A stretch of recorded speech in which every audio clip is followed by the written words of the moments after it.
to set the record straight, and I'm here to let you know the truth. Say you wanna be for, say you wanna be for. At the end of the day, you tell what oko ye no can one too. All right, I wish you for me will be about and so at about 2 lady TV so. I mean, sure said that be a moji brand na money in town. Medical catch for that as a lot of issues and air cost media and so. But Mama I said this time around no, all the facts what you share, all the truths what you share. I want send someone or tete air cost. So I'm worried. Now ejawa dwendwen no exclusives ni na no aha and ubenya ede free. I don't see say wo me ha na ensem ni mu amu nkyeremu na me to aso na me de ama. Eno a me be video bi ema ye post video bi concerning ensense bi a airport so ni nipa bi a omo no ehye kyiri omo no aye omo adwen se omo aye omo pataku but omo sa de odwan enwoma ebekata omo ho no omo sebe omo de adi ensimu no some of na me be address omo na I told you say I'm not going to mention anybody's name me mo obi edin but the American dey enipa bi obehwe video no wa ekoma am onimo ho ezansi akutia onimnura era we nya akutia na mebo na emom asem na America no wa de oni de onim se eye wo na me do na ewiase ade ba ko an so hye ne so ne se mesua bibi wa abrabom na ade a mesua ne wa abrabom ni se ewiase onipa bia ni wa obetimi ne nanante wo nkwa ne nyina kosi awiye simple entity mo ama owo entity mo ama akwantu obetimi atu kwan ya bibi bebo mo ama separation beba na ade ba ko a ehia wo ni se separation ne de enhadwen na ekwan a ebefa so ama separation no ebeba no eno na ye very key mensem bia meka bia no meka saf kire obanyansafo obadwenba enti oto boase na wutie mensem na obetimase na abehu ba bia be free ba me say asetena mu ni abrabo akonto ayegui this journey of life ye living. It is born to happen, say, and tempted separation, ebeba. Any problem, say, we will be better than Tenamon Tembeti. Any problem. Nemo, where the problem lies. Say, a quine, ebefaso, ama ni panim tembeti. That's the key point. And a lot of people actually a certain cherished relationship be a very compact relationship be and that relationship has turned to something else. That relationship has become hatred. That relationship no abe generate a certain hate be ama adofo abedane atamfo. Because of near or decide say ontimi bi na okono na nka ne koni nye problem na emum ekwanya ofa so call here ama ene bibia ase ama ebia relationship are not this some years, some months, some days are building a very beautiful one, a very nice one, a very lovely relationship and then wa building no I beg get it to a point because of say when you see wisdom I'm fine I'm a separation I'm no I bet and they say at the end of the day all the love, all the beautiful things in that relationship no has turned to something else. And a basa a very painful and a very sad. I don't know when you're young.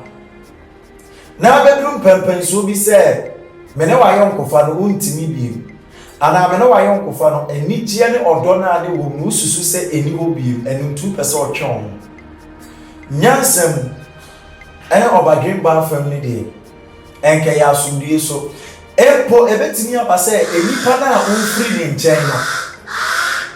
ɛyɛ kwan bɔne so ɛnyɛ abodwo so na wode kɔ but deɛ bɛma firi a wo firi ne nkyɛn no ɛde asomdue bɛba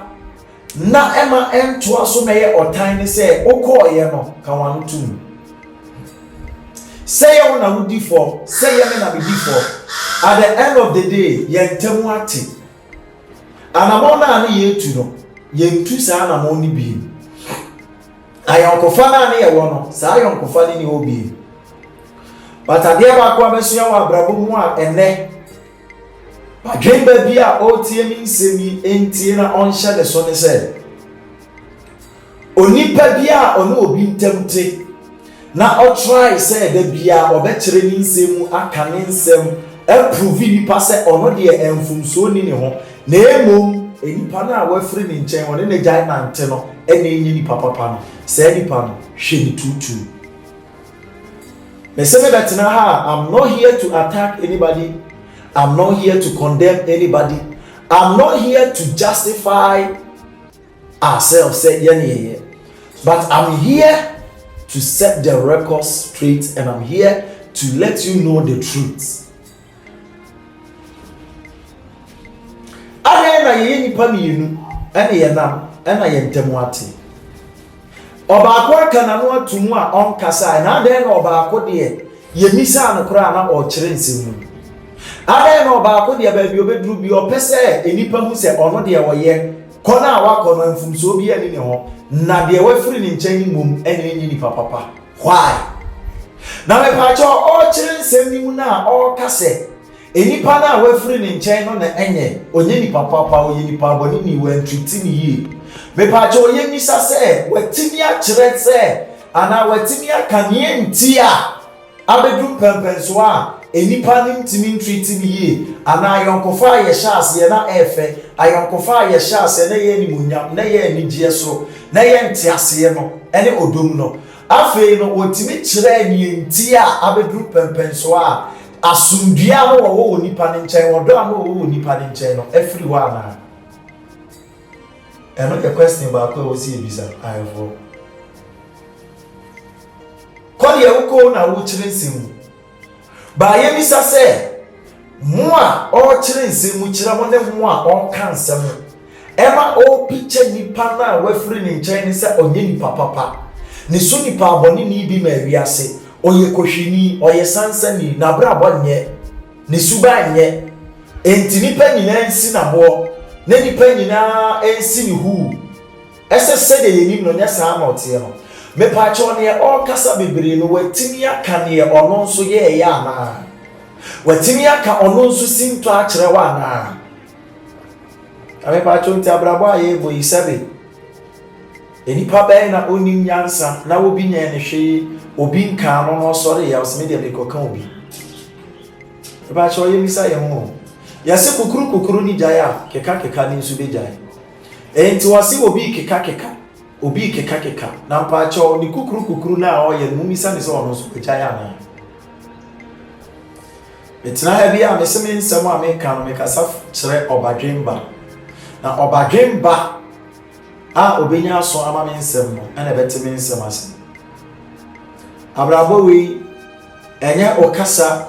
anase de wo utimi tena se kasa ekeka ne wo pa ene kyerɛ sɛ wo de na ye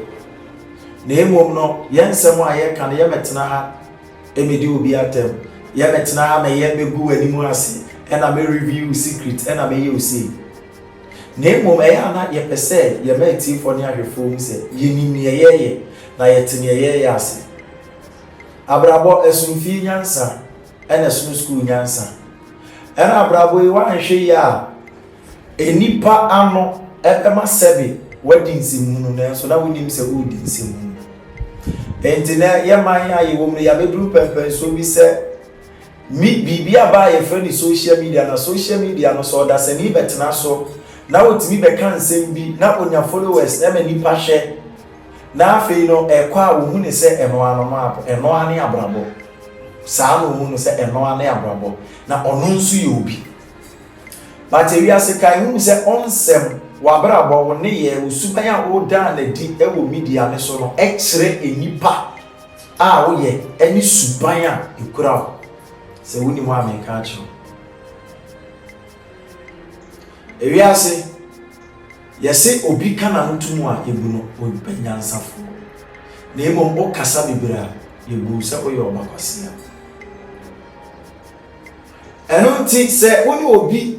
etu ana na obi nya asem na de bia no o try se obetani chi nipa ni medina nipa ni nkasa enye se osuru ena enye se ne oye no eye no krenti no ntimi me kasa na obadwen ba bia pasumbi obadwen ba bia mpe hehe otiasifo bia empe watini wakame na de bia ohwehwe sa asumdue ebedi him message sumbi obenyansafo betimi nsem na se enti aden na wo kasa bibiri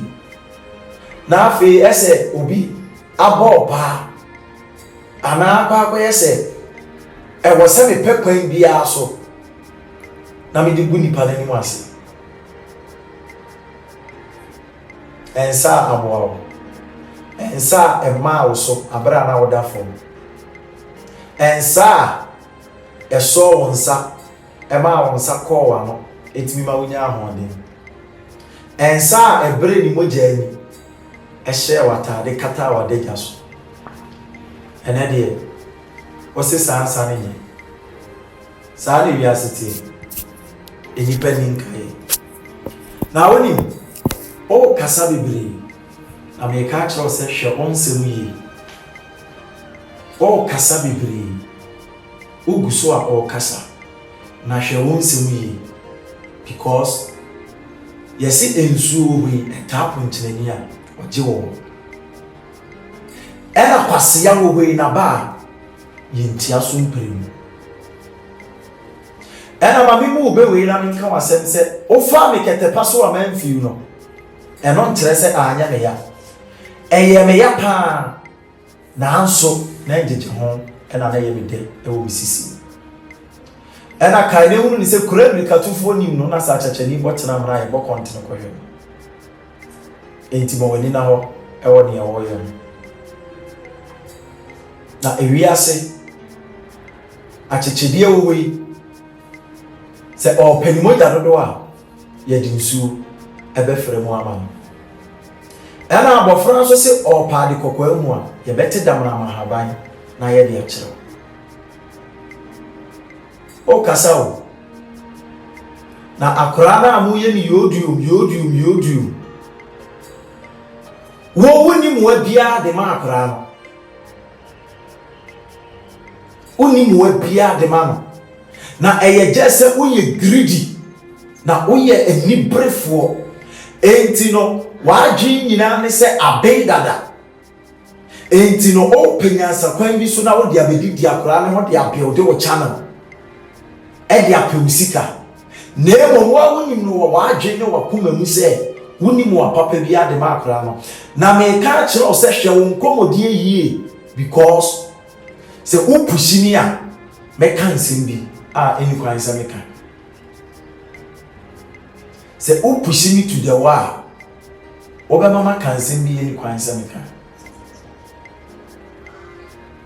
me ka kire enti hwe o kasa yi o kasa dodo o kasa because cause we are ever any nsemu eni peka ensem na wo ka no don't forget say omo na woni omo di nkomo no omo wi omo sa de ka se woni mo ameka kire omo a woni omo di nkomo frɛ try say obeka nsem a kire omo atane si obi image no omo sa frɛ ebebo amane enti you're very careful on set me pese ye kona sumbiem na wani ba wo so by say when sua de enya adwen sesa na so so beto aso akasa eno de be pushi ni ama afi be bodim na ma kansem asem na me kan tini because obi mrani mojani en fan hyehyɛ na wo mfanya nsakwan bi so eni apobo atro ne na ada kwan so emedwere mu ma ne nye da entimi nsida na ewiase yese oboa nipa eya agi receipt na mekoso aka se enenipa ena ama moa ho ayedin ena wo pe moa ho ayedin because obeboa obi ne obeboa no ono na besa asori etia ne obeboa no ono ena besa asori etia ne o pe ba bia da ma ne ba bi da aye no ono na owi obesa akoka kire se o de mo nyefe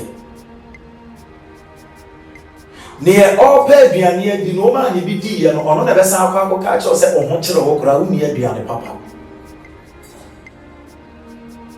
mawani ena ho na o inse undru ba bia ene ye ka brabo o mo brandru ba bia enti mawani ena ho you're very very careful. You're very very careful. Na se wo se unimi benya, I'm ready for you. So unkomo na udi no mate. Enti so so unimi benya, I'm ready for you. Ya bra ba ye bone ye need a ho. Ye nkasa bibiri ana ye ni show off. Enti se wo de beba me twem. Adofo ensem ha na obi bebi sase aden na obetina se a eseye abebuo ne kasa kwankwan efri se